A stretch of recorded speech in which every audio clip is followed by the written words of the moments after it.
Em mais uma publicação crítica ao governo de Lula, a revista The Economist não suavizou no texto ao afirmar que o presidente do Brasil deveria parar de fingir que se importa com as guerras na Europa e no Oriente Médio. Esse é o assunto para o nosso correspondente internacional, Ivan Kleber, que já está aqui com a gente no telão.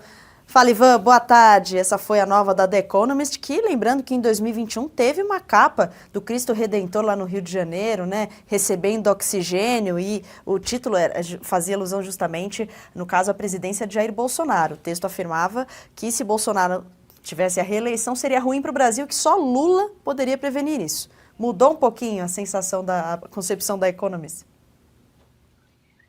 Boa tarde, Tawane, e uma saudação especial a toda a audiência do Jornal da Oeste. Olha, envelheceu mal aquela capa, né?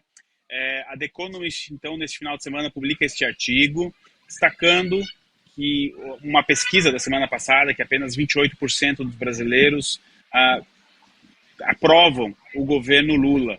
Realmente é um número muito baixo. Mas tem um trecho que eu quero destacar, que é a passagem de Lula pela Rússia em maio, nas comemorações da vitória da Segunda Guerra Mundial. A gente vem falando aqui no jornal, Tawane, a percepção internacional do Lula, ela mudou muito depois dessa passagem dele pela Rússia. O jornal destaca que Lula era o único presidente, o único líder de governo de uma grande democracia naquele evento. E desde então a imagem de Lula vem se deteriorando internacionalmente. Eu fiz uma conta agora rápida, se a gente pegar os últimos 10, 15 dias, tivemos o Washington Post, Associated Press, falando da Janja, mas sempre do governo Lula, a The Economist, o Wall Street Journal, entre outros, que a gente pode procurar, o Le Monde também falou da derrota de Lula no Congresso. Enfim, a reputação internacional do Lula acho que nunca esteve tão ruim nos 3 mandatos que ele teve para a presidência. Óbvio que no começo, lá no segundo mandato do Lula, ela foi um pouco inflada artificialmente por aquela declaração do Obama dizendo que o Lula era o cara. Aparentemente não é mais o cara, talvez nunca tenha sido. A The Economist, como você disse, não economizou palavras, e um trecho também sempre associado àquela declaração, àquela passagem dele pela Rússia, de que Lula, tentou se colocar como mediador na guerra entre a Rússia e a Ucrânia, e que Vladimir Putin não ouviu ele e ninguém mais ouviu ele. Acho que para o ego do Lula, imagine estar lendo uma reportagem que escancara esse fato, não é? Então, a The Economist, que nós temos muitas críticas à linha editorial dela, inclusive você fez muito bem em lembrar dessa capa lá de 2021, e como eu disse, essa capa envelheceu agora aí a capa na tela, né, que a Tawane se referia, e agora a própria The Economist, 4 anos depois, precisa rever os seus conceitos e admitir que a imagem de Lula não é mais a mesma, talvez nunca tenha sido. Eles no artigo até colocam que Lula não soube se adaptar aos novos tempos. A verdade que a gente precisa, nós como brasileiros, precisamos dizer a The Economist e aos seus leitores, é que o Lula sempre foi esse. As pessoas imaginavam que fosse diferente, mas criaram um ideal em torno do Lula, uma imagem em torno do Lula que nunca aconteceu. E agora a The Economist aparentemente tem um choque de realidade, Tawane. Ivan, eu vou acionar minhas 2 comentaristas aqui, cada uma fazendo a sua pergunta. A doutora Kátia. Ivan, boa tarde. Nós temos observado aqui no Brasil uma enorme hostilidade, uma hostilidade não disfarçada de Lula em relação ao Estado de Israel. E não só por parte de Lula, vários segmentos do Estado brasileiro, destacando aqui que a Fundação Oswaldo Cruz, que é um órgão importantíssimo da área de pesquisa, de saúde, mas infelizmente é um órgão muito aparelhado pelo lulopetismo, chegou a fazer um manifesto pedindo a Lula que rompesse relações, intercâmbios científicos com cabeças brilhantes do Estado de Israel. Então, há essa hostilidade nada disfarçada. Como é que isso tem ressoado aí no exterior, aí na América, toda essa rivalidade do Brasil com o Estado de Israel, que tradicionalmente foram Estados amigos, inclusive Israel deve sua criação em boa medida à diplomacia brasileira, a belíssima diplomacia brasileira lá atrás, no século XX. Como é que está sendo enxergada essa guinada da diplomacia brasileira, Ivan? Olá, doutora Kátia. A The Economist mesmo faz um resumo sobre isso. Ela começa o artigo justamente falando que o Brasil condenou o ataque dos Estados Unidos às instalações nucleares do Irã. Nós comentamos isso na semana passada. O prudente ali talvez fosse aguardar, né, antes de se pronunciar, onde está escrito que o Brasil precisava se pronunciar sobre esse ataque. E sim, a comunidade internacional observa essa movimentação do Lula em direção ao Irã, essa aproximação do Irã. Nós vamos tratar disso aqui daqui a pouquinho na nossa pauta do Jornal da Oeste. E eu vou dar um exemplo do que pode acontecer com o Brasil. Obviamente que em proporções diferentes. Esse final de semana teve o Festival de Música de Glastonbury, aqui na Inglaterra, o principal festival de música deles, e um cantor subiu ao palco e começou a gritar cantos pedindo a morte das forças de Israel. Bom, esse cantor hoje teve seu visto rejeitado nos Estados Unidos, ele não poderá, por um bom tempo, entrar nos Estados Unidos.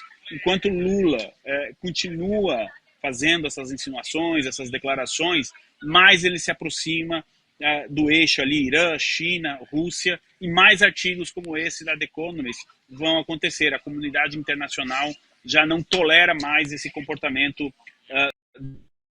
Tawane, eu devolvo para você.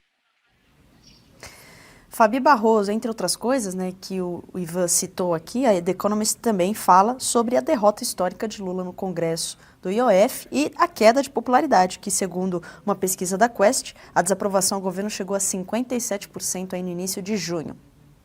Vamos ver se a The Economist vai retratar depois a vitória do Lula, talvez aí no Supremo, né? Que a ação está com o ministro Alexandre de Moraes. Boa tarde, Ivan. Eu queria aproveitar, nós tivemos, eu acho que talvez esse cenário está muito bem desenhado, né? O quanto o Lula não convence nem mesmo a turma aí dos globalistas que achavam ele alguma coisa de bom, e a gente sabe muito bem que não é. Mas depois nós tivemos aqui formalmente o embaixador do Irã no Brasil, fazendo elogios formais ao Lula por realmente se opor e condenar. Então, aquela linha, né, que até quando o Itamaraty ele é colocado contra a parede, ele diz, não, nós somos ainda neutros, não, nós condenamos a violência, nós queremos a paz. Então, esse papinho não está colando mais nem mesmo com a esquerda, que sempre apoiou o Lula, essa imagem que nós mostramos aí, icônica, né, com a bexiga cheia, alguém pronto para estourar a pobre bexiga aí do Lula. Mas diante dessas declarações formais, né, de pessoas que realmente faz parte aí da diplomacia, como o embaixador do Irã, e a ameaça, não sei se você ouviu falar disso, mas existe uma ameaça real se nós tivermos aí sanções a ministros do Supremo. Parece que o governo Lula está falando de puxar, né, a embaixadora dos Estados Unidos ao Brasil. Imagine como vai cair isso aí fora. Queria que você falasse a respeito disso. Então, eu li um artigo, acho que até próprio na The Economist esse final de semana, doutor Fabi, sempre uma alegria falar contigo, que o fato do Donald Trump não ter ligado ainda para o Lula já é uma demonstração que vai além das relações não estarem não estarem tão boas, né? O Trump, que venceu as eleições, que tomou posse, sequer ligou para o Lula ainda, e a equipe diplomática dos Estados Unidos não entrou em contato com a equipe diplomática brasileira. Eles vêm conversando o mínimo necessário. E neste cenário, então, diante da perspectiva de sanções e tudo mais, e são várias as perspectivas, né? A gente não sabe se vai acontecer e quando vai acontecer, mas tudo encaminha, né, para algo nesse sentido. As relações Brasil-Estados Unidos, talvez, que eu me lembre de memória, assim, nunca estiveram tão deterioradas como estão agora.